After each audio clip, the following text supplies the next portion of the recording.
Welcome to our channel Arunachala Medical Encyclopedia. இந்த வீடியோல நம்ம cell physiology 2 mark questions part 3 பார்க்க போறோம்.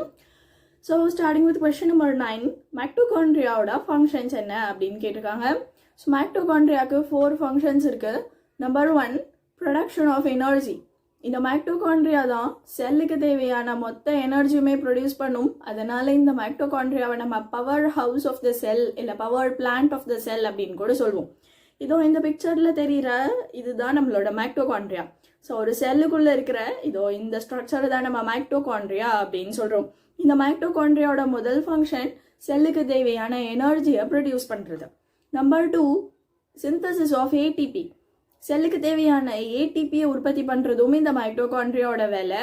ஆக்சிடேட்டிவ் பாஸ்போரிலேஷன் அப்படிங்கிற ப்ராசஸ் மூலமா செல்லுக்கு தேவையான ஏடிபியை உற்பத்தி பண்றது இந்த மைட்டோகாண்ட்ரியாவோட செகண்ட் ஃபங்க்ஷன். நம்பர் 3, அப்போப்டோசிஸ்க்கு ஹெல்ப் பண்ணுதான். அப்போப்டோசிஸ் அப்படிங்கிறது என்ன? நம்ம ஏற்கனவே பார்த்துருந்தோம், ஒரு செல்லோட லைஃப் டைம் முடிஞ்ச உடனே அந்த செல் நேச்சுரலாக இறந்து போகிற ப்ராசஸை தான் நம்ம அப்போப்டோசிஸ் அப்படின்னு பார்த்தோம். இந்த அப்போப்டோசிஸ்க்கு மைட்டோகாண்ட்ரியாலிருந்து செக்ரேட் ஆகிற 2 புரோட்டீன் ரொம்ப முக்கியம். அந்த 2 புரோட்டீன் என்னென்னு பார்த்தோம்னா cytochrome C and mitochondria derived activator of caspases. So இந்த 2 புரோட்டீனும் மைட்டோகாண்ட்ரியாலிருந்து ரிலீஸ் ஆகும். இந்த 2 புரோட்டீனும் ரிலீஸ் ஆனாதான் ப்ராப்பராக அப்போப்டோசிஸ் ஃபங்க்ஷன் நடக்கும். ஸோ அப்போப்டோசிஸ் ஃபங்க்ஷனை ஃபெசிலிட்டேட் பண்ணுறதும் மைட்டோகாண்ட்ரியாவோட 3rd ஃபங்க்ஷன். 4th ஃபங்க்ஷன் பார்த்தீங்கன்னா லிவரில் அமோனியாவை டீடாக்சிஃபிகேஷன் பண்ணுறது இந்த மைட்டோகாண்ட்ரியோட ஃபங்க்ஷன். அது மட்டும் இல்லாமல் கால்சியம் லிவரில் ஸ்டோர் பண்ணுறதும் நம்ம மைட்டோகாண்ட்ரியோட வேலையாம். ஸோ லிவரில் கால்சியம் ஸ்டோர் பண்ணுறது, அமோனியாவை டீடாக்சிஃபிகேஷன் பண்ணுறது, இது நம்ம மைட்டோகாண்ட்ரியாவோட 4th ஃபங்க்ஷன். ஸோ மொத்தம் 4 ஃபங்க்ஷன் என்னென்ன? Production of energy, synthesis of ATP, அப்போப்டோசிஸை ஃபெசிலிட்டேட் பண்ணுறது, லிவரில் கால்சியம் ஸ்டோர் பண்ணுறது, ப்ளஸ் டீடாக்சிஃபிகேஷன் ஆஃப் அமோனியா. இதுதான் நம்ம மைட்டோகாண்ட்ரியாவோட functions. So moving on to the next question number 10, Golgi apparatusஓட ஃபங்க்ஷன் என்ன அப்படின்னு கேட்டிருக்காங்க. ஸோ இந்த நம்ம செல்லில் இருக்கிற இந்த ஸ்ட்ரக்சர் தான் நம்ம கோல்கி apparatus அப்படின்னு பார்த்துருந்தோம். இந்த கோல்கி apparatusஓட ஃபங்க்ஷன் என்ன அப்படிங்கிறதா நம்மளுக்கு எங்க கேள்வி. ஸோ கோல்கி apparatusக்கு 3 ஃபங்க்ஷன் இருக்கு. என்னென்ன அப்படின்னு பார்த்தீங்கன்னா கிளைகோப்ரோட்டீன்ஸ், லிப்பிட்ஸ் இந்த மாதிரியான சப்ஸ்டன்ஸ் எல்லாத்தையும் வாங்கி ப்ராசஸ் பண்ணி அந்த மெட்டீரியலை பேக் பண்ணி அதை லேபிள் பண்ணி கரெக்டான இடத்துல எடுத்துகிட்டு போய் டெலிவரி பண்ணுறது நம்ம கோல்கி apparatusஓட வேலை. So first one, processing of materials. Glycoproteins and lipids மாதிரியான மாலிக்யூல்ஸை தனக்குள்ளே எடுத்துக்கிட்டு அந்த மாலிக்யூல்ஸை ப்ராசஸ் பண்ணுறது நம்ம கோல்கி apparatusஓட ஃபர்ஸ்ட் ஃபங்க்ஷன். 2வது function, packaging of materials. Process பண்ண மெட்டீரியலை நல்லா பேக் பண்ணுறது நம்ம கோல்கி apparatusஓட 2வது ஃபங்க்ஷன். 3rd ஃபங்க்ஷன் பார்த்தீங்கன்னா லேபிள் பண்ணுறது. இந்த பேக் பண்ண மெட்டீரியல் இருக்குல்ல, இந்த பேக் பண்ண மெட்டீரியல் என்ன குரூப்பை சேர்ந்தது, இந்த மெட்டீரியல் எந்த இடத்துல போயிட்டு டெலிவரி ஆகணும் அப்படிங்கிறத முடிவு பண்ணுறது. இதுதான் 3வது function of Golgi apparatus. So Golgi apparatusஓட 3 function: processing of materials such as glycoproteins and lipids, packaging of those processed materials, labeling and delivering those materials. So இது 3 தான் நம்ம கோல்கி apparatusஓட function. So next question number 11, tight ஜங்ஷன்னா என்ன அப்படின்னு கேட்டிருக்காங்க. So நம்மளுக்கு ஒரு 2 செல் ஒன்னோட ஒன்று சேர்ற இடத்துல இருக்கிற ஜங்ஷனை தான் நம்ம டைட் ஜங்ஷன் அப்படின்னு சொல்கிறோம்.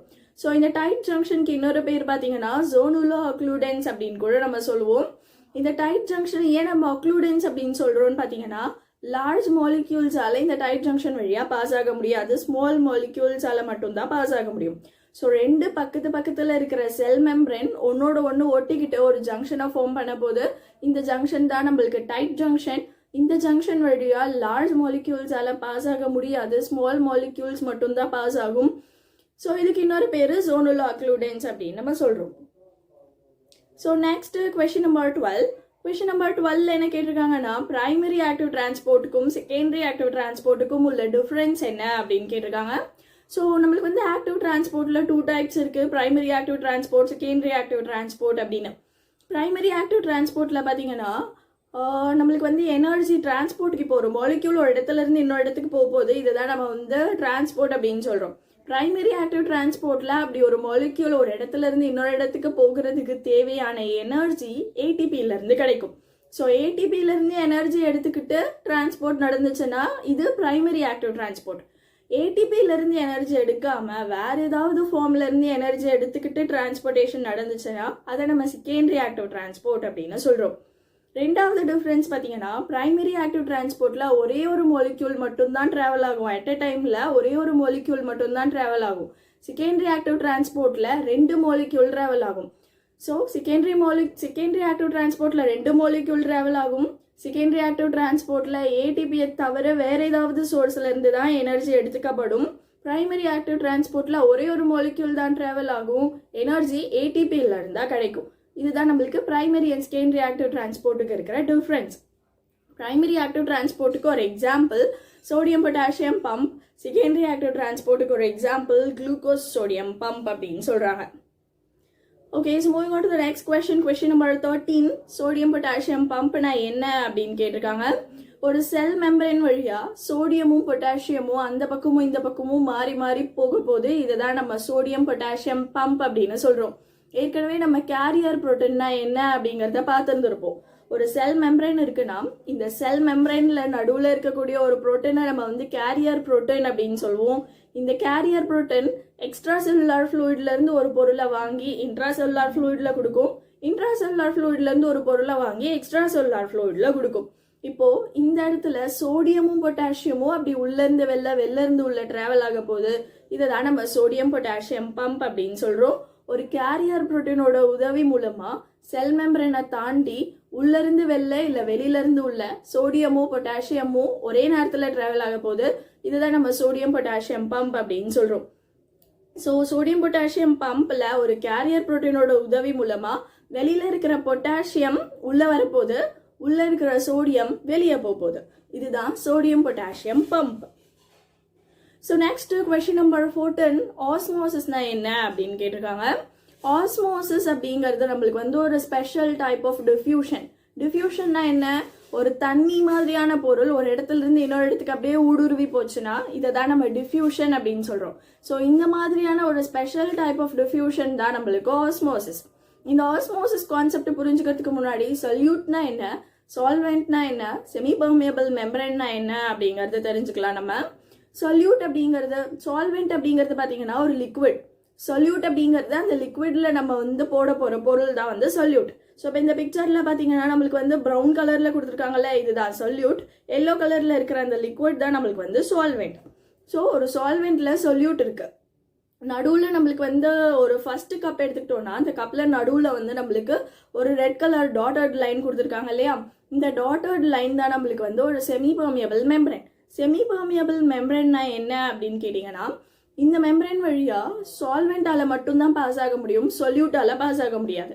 ஒரு குறிப்பிட்ட மெம்பரேனை ஒரு குறிப்பிட்ட பொருளால மட்டுமே ஊடுருவி போக முடியும், ஆனால் ஒரு சில பொருளால ஊடுருவி போக முடியாது.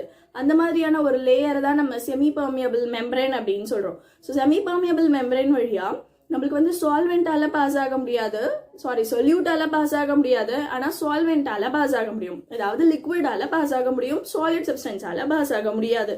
ஸோ இப்போ இந்த இடத்துல இங்கே வந்து இந்த ஏ அப்படின்னு பிரிச்சிருக்கோம் இல்லையா, அந்த ஏல பார்த்தீங்கன்னா நம்மளுக்கு சால்வெண்ட் அதிகமாக இருக்குது, சொல்யூட் கம்மியாக இருக்குது.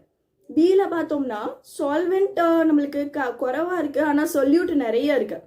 ஸோ சால்வெண்ட் தான் நிறைய இருக்கக்கூடிய ஏ அப்படிங்கிற இடத்துல இருந்து இந்த செமி பெர்மியபிள் மெம்பரேன் வழியாக குறைவாக இருக்கக்கூடிய பி அப்படிங்கிற இடத்துக்கு பாஸ் ஆக போகுது.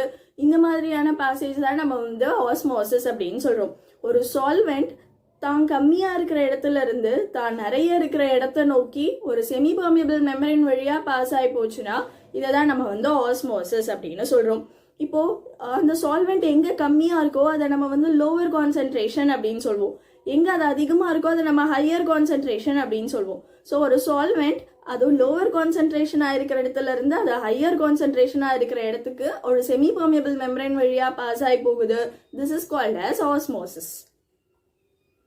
So next question number 15, metabolic அசிடோசிஸ்னா என்ன அப்படின்னு கேட்டிருக்காங்க. நம்மளுக்கு வந்து ஏற்கனவே தெரியும் நம்ம பாடியில் ஆசிட் பேஸ் பேலன்ஸ் அப்படின்னு ஒன்று இருக்குது. ஆசிடும் பேஸும் பாடியில் பேலன்ஸாக இருக்கணும், அதை நம்ம பாடி மெயின்டைன் பண்ணிக்கிட்டே இருக்கும். நார்மலாக நம்மளுக்கு நடக்கிற மெட்டபாலிக் ப்ராசஸ்னால நிறைய ஆர்கானிக் ஆசிட்ஸ் எல்லாம் செக்ரேட் ஆகும் நம்ம பாடியில். For example lactic acid, keto acid, uric acid, இந்த மாதிரி நிறைய ஆர்கானிக் ஆசிட்ஸ் எல்லாம் செக்ரேட் ஆகுது நம்ம பாடியில். இந்த ஆர்கானிக் ஆசிட் அளவுக்கு அதிகமாக ஆகிறப்ப அதை தான் நம்ம அசிடோசிஸ் அப்படின்னு சொல்கிறோம். ஸோ ஒரு மெட்டபாலிக் ப்ராசஸ் நார்மலாக நடந்தால் நார்மலான குவான்டிட்டி ஆர்கானிக் ஆசிட் செக்ரேட் ஆகும், நம்ம பாடி அதை வந்து ஆசிட் பேஸ் பேலன்ஸ் மூலமாக சரி பண்ணிடும். அதுவே மெட்டபாலிக் ப்ராசஸ் அப்நார்மலாக நடந்து அப்நார்மலாக அதிகமான ஆசிட் வந்து நம்ம பாடியில் அக்யூமுலேட் ஆகிடுச்சு அப்படின்னா அப்போ நம்ம பாடியால் அந்த ஆசிடை ரிமூவ் பண்ண முடியாமல் பாடியில் ஆசிட் நேச்சர் அதிகமாகிட்டே போகுது.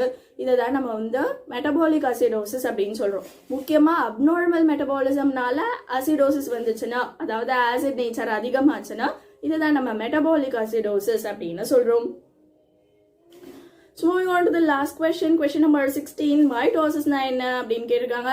ஸோ இதை நம்ம சின்ன வயசுல இருந்தே படிச்சுட்டு வர ஒரு கொஸ்டின். மைட்டோசிஸ் அப்படிங்கிறது ஒரு வகையான செல் டிவிஷன்.